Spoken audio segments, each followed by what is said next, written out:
नमस्कार मैत्रिणींनो. तर जून महिन्याच्या हप्त्यापासून तुम्ही वंचित राहिले आहात का? आता तुम्हाला जुलै महिन्याच्या हप्त्याची प्रतीक्षा लागली आहे का? त्यानंतर तुम्हाला अर्जांच्या छाननीमध्ये तुम्ही पात्र ठरले आहात का? सर्व प्रश्नांची उत्तरे आपण आजच्या व्हिडिओमध्ये जाणून घेणार आहोत. तुम्ही जर तुमच्या अर्जांच्या छाननीमध्ये ठरल्या असाल आणि तुम्हाला जर जूनचा हप्ता मिळाला नसेल तर अशा सर्व महिलांसाठी हा व्हिडिओ खूप महत्त्वपूर्ण असा होणार आहे. मैत्रिणींनो, व्हिडिओमध्ये संपूर्ण माहिती दिली आहे की जुलै महिन्याचा हप्ता कोणकोणत्या महिलांना भेटणार आहे. व्हिडिओ कुठेही स्किप न करता व्हिडिओ संपूर्ण पहा. तर मैत्रिणींनो, आता महाराष्ट्र शासनाची महत्त्वाकांक्षी योजना असलेल्या मुख्यमंत्री माझी लाडकी बहीण योजनेसंदर्भात महत्त्वाची बातमी आहे.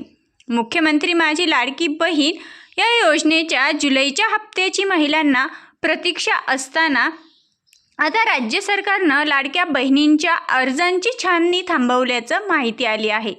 राज्यात येत्या काळात महापालिका, नगरपालिका, जिल्हा परिषद, पंचायत समितीच्या निवडणुका होणार आहेत.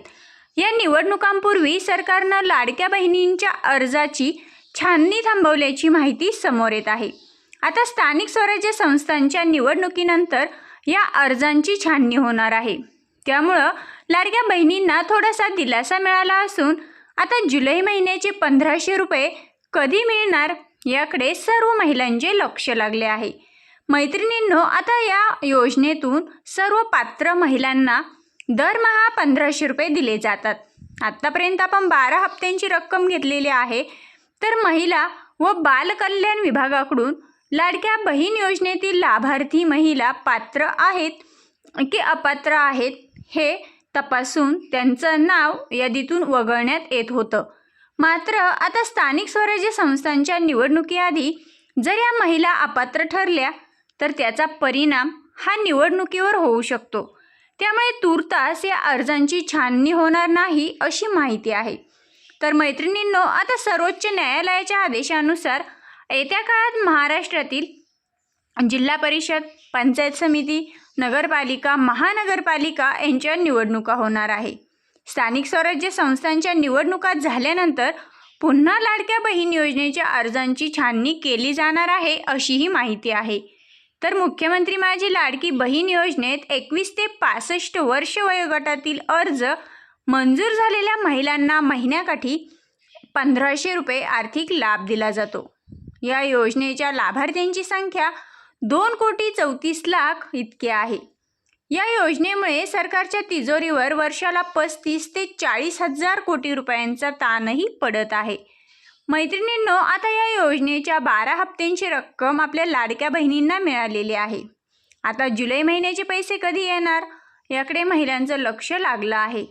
तर लाडकी बहीण योजनेच्या शासन निर्णयानुसार महिलांना 1500 रुपये हे दरमहा दिले जातात. तर PM किसान आणि नमो शेतकरी महासन्मान निधी योजनेच्या लाभार्थी महिला शेतकऱ्यांना 500 रुपये दरमहा दिले जातात. अशा महाराष्ट्रात एकूण बहिणींची संख्या जवळपास 7 लाखांच्या आसपास आहे. मैत्रिणींनो, आता जून महिन्याच्या हप्त्याचा लाभ तर आपण घेतलेलाच आहे, परंतु जुलै महिन्याचा हप्तासुद्धा लवकरात लवकर तुमच्या सर्व लाडक्या बहिणींच्या खात्यामध्ये जमा होणार असल्याची माहिती समोर येत आहे. मैत्रिणींनो, आत्तापर्यंत आपण फक्त ऐकत होतो की अर्जांची छाननीही सुरू आहे आणि यापासून बऱ्याच महिला जून महिन्याच्या हप्त्यापासून वंचितही राहिलेल्या आहेत. परंतु महिलांसाठी थोडीशी दिलासादायक बातमी समोर येत आहे. ती म्हणजे थोड्या कालावधीसाठी कळवायना परंतु अर्जांची छाननीही बंद करण्यात आली आहे. तर मैत्रिणींनो, सर्वांनीच आता या योजनेचा लाभ